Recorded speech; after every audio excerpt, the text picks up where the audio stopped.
Hello, everyone, and welcome to The Meeting Place. This is the podcast where I talk to UTSC staff and students about their time at UTSC, the experiences they've had, and we also talk about their current experience dealing with COVID-19 and staying at home, being self-quarantined. My guest today is Mohamed Moustafa, who is a fourth-year student at UTSC. He's been a work-study student of mine for a few years and been involved in a number of clubs on campus. So we're going to talk to him about his time in his program as well as with the clubs and how he's doing being at home all day as we are now in week 3 of this quarantine. Mo and I spoke last week, so the timeline of what he talks about is about a week old. We chatted for about half an hour. Here's our chat. We hope you enjoyed it. Mohamed Moustafa, my guest today. Mo, tell us about yourself, what your program of study is, and how did you end up in that program of study? So I'm a fourth-year student in computer science, and basically the way I ended up in computer science was, I think it was like back in grade 8 or something like that. I had a sci-tech class, and we learned, I think what we made was like robotic arms out of pieces of wood and syringes. And it has nothing to do with computer science, but it got me interested in a bit more like technology and stuff like that. So I started to look at things that I could do from there. In high school, I took a couple of programming courses, and then from there, I kind of decided, you know what, computer science seems like the way to go. Like a lot of people who were thinking about doing computer science, programming was the aspect that got me into it. But you very quickly find out once you're actually doing it that it's not just programming. And luckily, I did that research beforehand. There's quite a bit of problem solving and math and stuff like that. So yeah, basically that's kind of how I ended up in computer science. And here I am 1 semester away from graduating. Yeah, close. So, yeah. I mean, of all those different aspects of the program you mentioned, which one's been your favorite and which one do you not enjoy, if there is anything? I'll start with the do not enjoy because it's very easy. It's an easy answer, eh? It's an easy answer. So the math has never been, like, it's not that I'm bad at math or anything, or, I mean, depending on the math, I'm pretty bad at some kinds of math. But yeah, the math has just not been my strong suit in this program. So that's something I didn't enjoy just because when you get to like more advanced calculus, it's not for me. We don't agree. Gotcha. Things don't go for us. But the thing that I really enjoy, that I think I benefited the most from this program, and I tell it to anybody who asks, it's the problem solving. Like at this point, I think everybody can do problem solving. Everybody has some natural ability to problem solve, but I think computer science has spent so much time with like a formal training in problem solving that I guess at the point where I can start to look at things in a different way that people might not have thought of because of the techniques that I've learned. Because yes, we do problem solving and then we implement our solutions in like computers and stuff like that. But when we talk about solving problems, we're talking about pretty general stuff. It's never a very specific type of problem. We look at a variety of things and then convert them to math basically, and then problem solve from there. So it's fun at first, then less fun when you get to the math part. Yeah, specifically the math. But luckily, if you're doing like the computer science major or the specialist, there's not that much math. It's about 4 courses maybe. So it's actually not, or 5, something like that. So it's not too bad. So you get to some of the fun. And the math that you use in your 3rd and 4th year is not that bad in comparison to what you do in your 1st and 2nd year. Okay, so you just kind of got to get by it. Yeah, you kind of have to get past it, get them out of the way. And my recommendation is get them out of the way early. I was one of those people who left some of it until, I think it was just last summer. I finished my last math course, and honestly, I should have just gotten it out of the way back in 2nd year when I was supposed to take it. Yeah, I've certainly been there myself, leaving something mandatory to the last minute. And yeah, I look around and there's like all these people who are just coming out of 1st year, and I'm here 4th year sitting in a 2nd year math class. It's a bit of an odd feeling when it's something that's required for your program. If it's an elective, it's like, it's whatever, you know why you're there, you just need a credit. But when it's something you need for your program, it feels a little weird. So given that your program, you pretty much knew early on what you wanted to be in, and it never shifted at any point in time. from what I know and what you're talking about, knowing you wanted to do CS from a long time ago. Did you ever have any doubts once you were actually in school, though? Once you were in the program, was there a moment where you thought, like, what am I doing really here? Did. Last year, actually, I went through a period where I was really doubting it, because I really enjoy computer science and there's a lot I like about it, but I was having doubts about the environment and whether that was somewhere I saw myself being in for like a life career. I was mainly like just people, like the kinds of people who are in computer science. Obviously there's like, it's not a generalization to everybody. You have people who are social, you have people who are just like everybody else, but then there are some people, as with every field, there's some people who are just a little bit immature, a little bit awkward, a little bit kind of things, but you see kind of a bit more of that in computer science just because of the nature of how a lot of people got into it.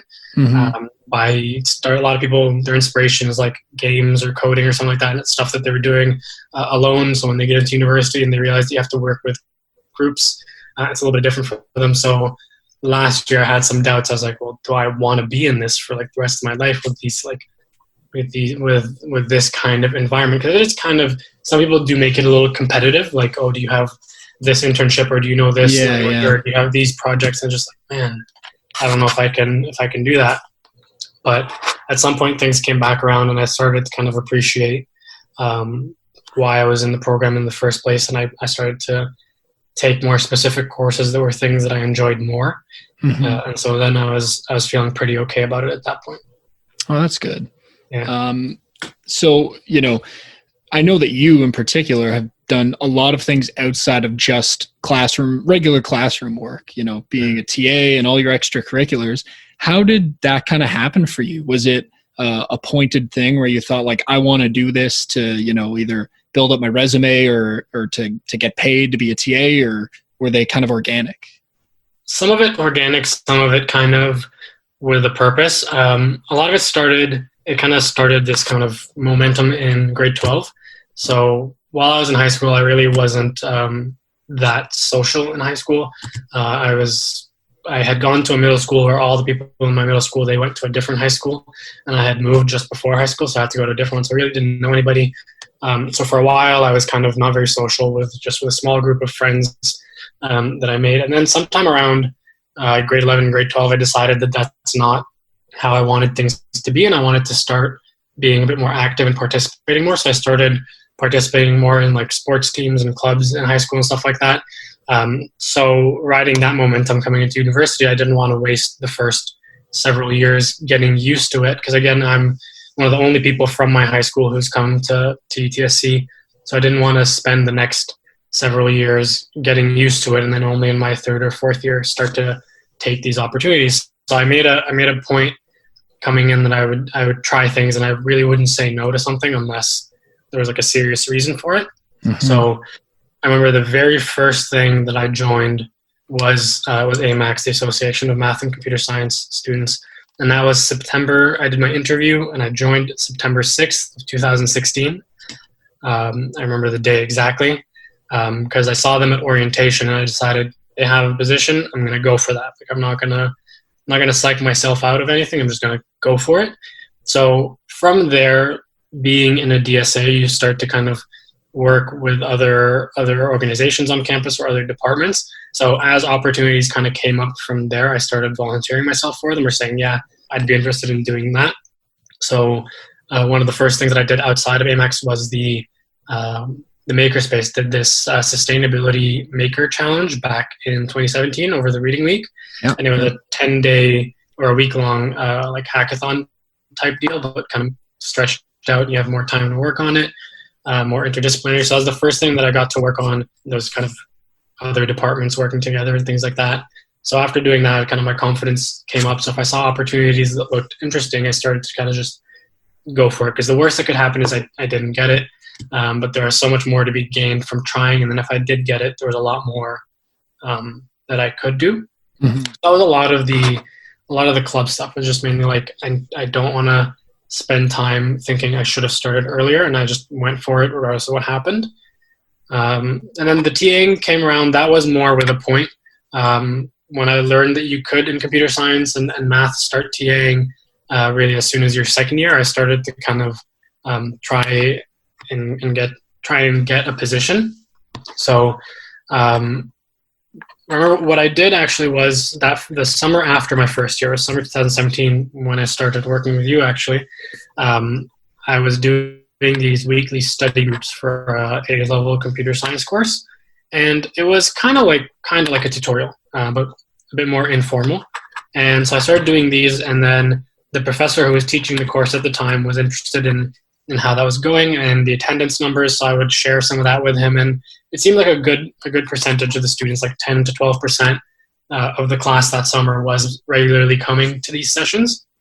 So from there, going into the fall, when he was teaching another course and he was picking his TAs, I had applied, and he saw my name and remembered working with me. So that was kind of my in back in fall 2017. And from there, it's just been connections and stuff like that that's helped me keep going in that position. Mm-hmm. So, balancing all that different stuff. I think a lot of people, on the one hand, there's the fear of rejection of not getting some of those positions, but then there's also the fear of time management and worrying about the impact on their grades, which I think would probably hold some people back from applying for these things, thinking, that they won't be able to manage all of that together. How did you find that being, doing school and TAing and volunteering? Or I'll be honest, I'm not as good at time management as people would assume I am while trying to balance all these things. And there were points where my time management was actually pretty horrible. But I think the point was, for me, wasn't that I needed to be great at everything that I did. It was okay to be average or just slightly above average in some of the things that I did, including my coursework. But what I really wanted was there were other experiences I wanted to get in life. I didn't want my whole degree to just be the courses I took, but I wanted to be the experiences I had and the relationships I built. So I did my best to kind of, when I was paying attention to it, do the time management and make sure that I was kind of balancing things out and start using a calendar and keeping track of what I have going on. Admittedly, my time management is not that great. But I think for me, part of what helped me still do it is that I was okay with not getting straight A's in my courses. I don't know, for different people, there's different, they have different expectations. They have different things that they want. And at that point, you kind of adjust what you're doing based on what your end goal is. But for me, grad school is not something that I see myself doing. I'm more interested in kind of the 4 years that I was here. I want to build something out of it. That's just not things that won't show up on my transcript. And I think for the most part, it's had a huge effect on my character. Mm-hmm. I wonder, no one has ever asked me for a copy of my transcript with my grades on it, or for that matter, of proof that I even graduated university. Yeah. But I understand some people, the GPA is important, especially with things like grad school, right? And, not that I'm saying your GPA isn't necessarily high, but you saw the benefit to balancing school with all the other things, right? Yeah. Like if I spent all my time kind of on courses, sure, I might have good grades, but for me, I didn't want to miss out on the connections, the experiences, the character building, all that stuff. Yeah, which is so interesting that, I think you tell me, but I think you would probably say you've had a good experience doing all these things outside of the classroom, when I think a thing that you hear people talk about online is like UTSC and U of T is like a very academic school and there's no student life. But I think your experience goes to show that that's not necessarily true. You've got to take advantage of those opportunities. Yeah. Honestly, I think it's exactly the opposite of what those people are saying, because once you get into university, at that point, it doesn't matter if you're 17, 18, 21, whatever. In the eyes of everybody there, you're an adult and you kind of do your own thing at that point. So there's no opportunities they're going to walk up to. You have to get out there and take the opportunities. So if you want more of a social life, you have to reach out for that.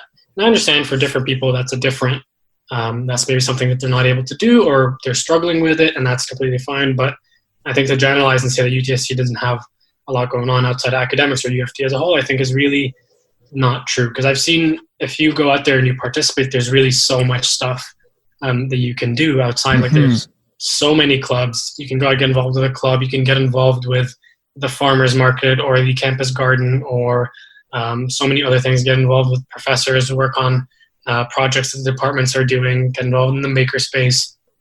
Like there's really a lot of things that you can do and a lot of opportunities if you kind of just go out there and be willing to risk or just sacrifice some of your time.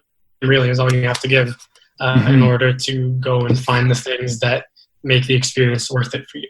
Yeah, it's just really about prioritizing those things, right? You know, yeah, like you only have so many things you can do with the time you have, and so you might have to push off one thing in order to take advantage of something else. But and that's everyone's got to decide if that specific trade-off is worth it for them. So right, yeah, there was something my professor said to me one time, and he was saying, because he sees these people online, they're all talking about it's no fun at UTSC and UTSC sucks and blah, blah, blah. And he says those same people could have gone to Western or Laurier or Queens or whatever, and they would be just as unhappy there. Because it's not like the university is going to make life for you, right? You'll still find something to complain about there. Those people will still complain about something there. It's all about what you do in the environment you're in, right? Yeah, definitely. Definitely. All right. So, you know, UTSC, with the amount of things that you've done to be connected, was there like a specific moment for you where it felt like, you know, this is home for me for the next number of years? Because I think a lot of people I think university can be either school or it can be your home. And I think you've done a good job making it your home. And so did that kind of happen overnight, or was it like a gradual progression, or is there a moment where you can say like, this is when it happened for me? I can't really pinpoint it, but I think it came pretty early on. Like I'd probably say somewhere around end of first year, beginning of second year. And I think a couple of things made that happen pretty early on was that I was willing to go out there and try and build every connection that I could. And another thing that also helped is that I was able to also build connections with my instructors and my TAs and get connected with the people in my department that I was going to be seeing for the next 4 years on a more social level. I think a lot of people want to build relationships with their professors, but a lot of them come at it with the wrong mindset, and they look at it more as a networking opportunity rather than an actual relationship. And so things don't work out for them. And that's interesting. Yeah. Talk more about that. They're like, I want to know this professor more so that I can TA for him, or so I can get a reference, or I can get a recommendation. But it's just like, that's not really how it happens. And if you look at a lot of people who have good connections across the board on this university, they're people who actually go and talk to the people they're trying to connect with. They actually listen to them. They actually have conversations. It's not so much like I need something from you. It's more like I want to know more about what you do. I don't know. I'm just building a connection, and it's not hard to do. Like you just have to treat them like another person, treat them with respect, and it's really easy from there to kind of build a relationship, right? And then you can work your way up to if you need some advice or if you need a recommendation or something. At that point, you can get there. So early on, that was it for me. Like I wasn't really connecting with my professors to get something from them. It was just the sake of connecting. So being able to socialize with my TAs and my professors, people in the department, being part of the DSA and seeing a lot of students that in our department just made me feel more at home, since I was getting a bit more recognizable. People would remember you walk in the hall, like, hey, yeah, I remember you, how's it going, things like that. I started to feel like I fit in a bit more because I had taken the effort to start planting some roots, really. Yeah. So you have to try is what really it comes down to. Yeah. Great. So, earlier you mentioned you only have a handful of credits left, right? You're taking some courses in the summer and then you're done. So me and some of my colleagues, we've been talking about what it must be like for students right now with the current COVID-19 situation, that there are some people who they might not even sit in a lecture hall again before their degree is done. So what's that been like for you? I mean, there's a chance that you're going to be back on campus again, but what's it been like knowing you're coming to kind of the end? And I'm sure there are some people you have classes with who are graduating, soon. And the announcement just came out about, I think 2 hours ago, that convocation's canceled. So what's that been like from a student perspective to kind of process all that? I think as a graduating student, for people who are maybe graduating at the end of this semester or the end of next semester, it's pretty nerve-wracking. I'd say it's pretty stressful. Because a big worry for me is that I'm going to graduate pretty much into almost a guaranteed recession. Mm-hmm. And that makes me really nervous. It stresses me out because, like everybody else, I have student loans. I have things I need to pay off. And I don't come from a rich family or anything like that. So it's not like I can rely on income or money from my parents or something like that. So at some point soon, I'm going to have to become a full-fledged adult, paying rent, paying bills, paying student loans and things like that. And the idea of having to graduate into a recession and try and find a job in the middle of a recession is very scary for me. And I think a lot of students might have kind of, depending on their program and how this COVID-19 stuff is impacting their industry, it's worrying that you're going to get out there and then there's going to be no jobs. Like I was thinking just a couple of weeks ago, computer science, there's so many software engineering roles, and I already had a list of places I was planning on applying to, and come September, I'll have a job and it'll be fine. And it just depends. I wasn't really worried whether or not I'd have a job. I was more worried about where I'd be working. Mm-hmm. But now it's a bit of a different thought process. I'm like, it's not so much of a guarantee now that I will be working in September. Mm-hmm. Right. And I try to tell myself things will most likely be fine. And I think things have a way of working themselves out. But that's something I now have to consider. It's not as nice as software engineering is and computer science is for jobs. That was outside of this pandemic, outside of a recession. Mm-hmm. I don't know what it's going to look like when I come out on the other side. And that's been something for me that's been a bit stressful, something I've been thinking about. And obviously, even more stressful for a lot of people who are supposed to graduate at the end of the semester, like convocation being canceled. People worked 4, 5, 6 years for this, and then that gets canceled. And I think I feel really sorry for all those people, and feel bad that that's happening to them. And hopefully that doesn't happen to the November convocation for everybody's sake. But it really sucks for that opportunity, like that convocation, that big moment. Merrick Gertler up on stage with a giant golden mace off to his right or left or whatever it is. I got to see it when my sister graduated, but it's sad that the people this coming convocation won't get to see that. Yeah, it's certainly like a big symbol of like finality. You've done this thing you've been working for so long to achieve, and so unfortunately it's got to be shifted now, and it'll be a little bit different for people. And for some people, this isn't just something they've been working on during their degree. Like this is something they've been working on their whole lives. A lot of people, their parents, like my parents, immigrated here to Canada so I can get a better education and a better quality of life. And a lot of people, I think, share that same story. Their parents were immigrants and they came here. Their parents sacrificed a lot for them to be here. So I think this convocation getting canceled isn't just their efforts not panning out, but I think it's that of their parents as well, which makes it really emotional for a lot of people. The amount of sacrifice that both they and their parents put in for this better future for them. And they still have the degree and they still get to live this better life, but it feels like it's a milestone that would have been nice to enjoy with the family who sacrificed so much for you. Yeah. See, that's another, that's a great perspective that personally I hadn't thought of, because it's not my experience. Right. But it's interesting to hear that. So, and the other thing with COVID-19 that I'm curious about is having to just shift from being on campus, 4 or 5 days a week, whatever you were, to now being at home every day. Like us as staff have had to figure out how that works. And that's how kind of this podcast started, is we're all sitting at home all the time now. And, you don't have those same day-to-day interactions, and you get a little bit of cabin fever being stuck inside all day. So how have you kind of managed that? Is there any particular thing you've found is what kind of helps you relax and just be okay with not being able to just go out and do whatever you want all the time?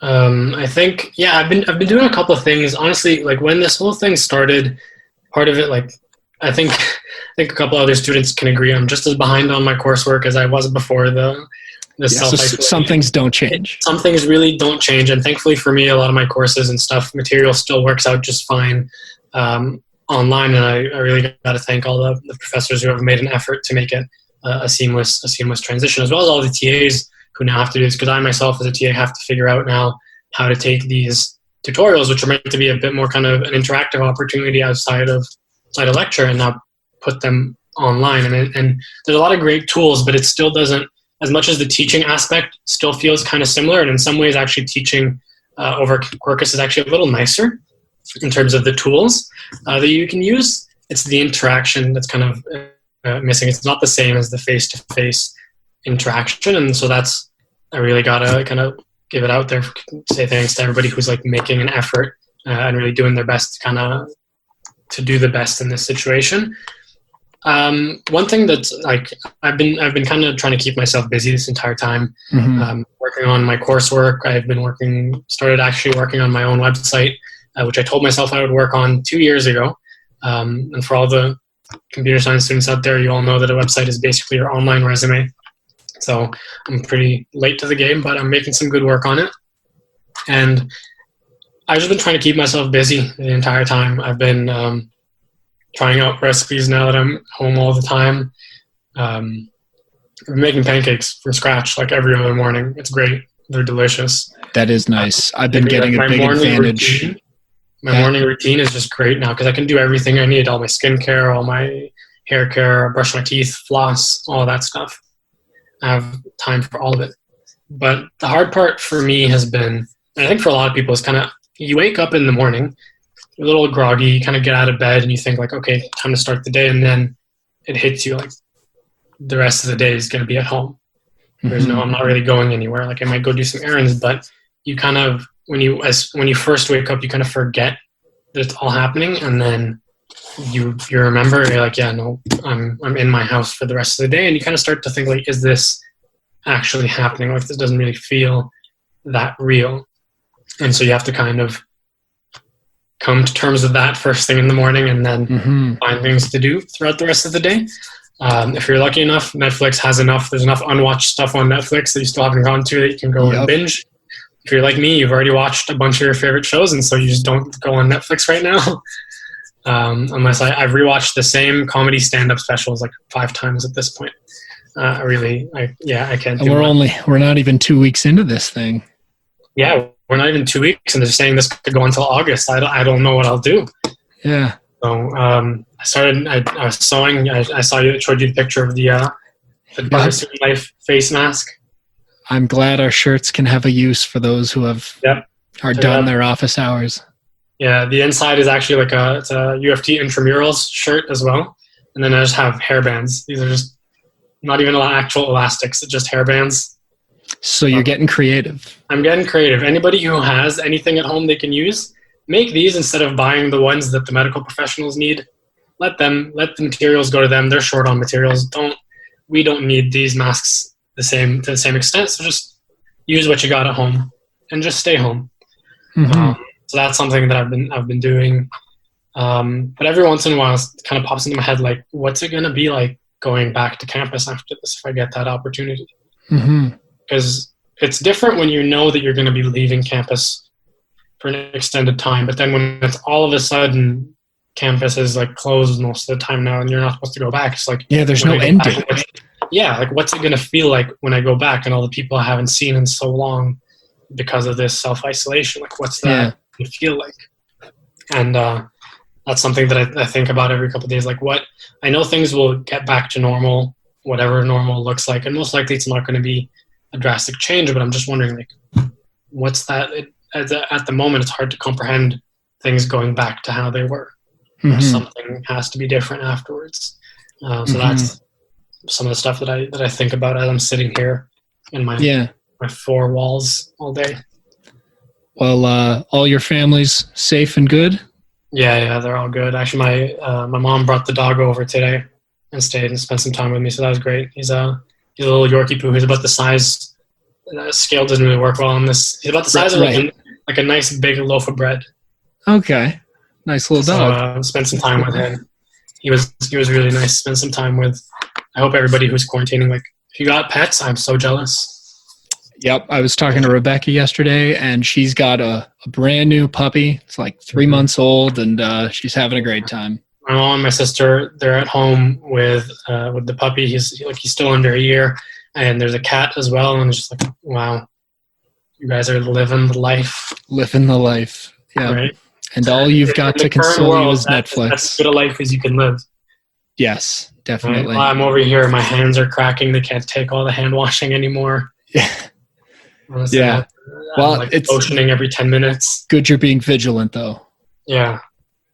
All right. Well, thanks for taking the time to chat with me today, Mo. Yeah. Hopefully we'll see you back on campus when this whole thing blows over. Fingers crossed. All right.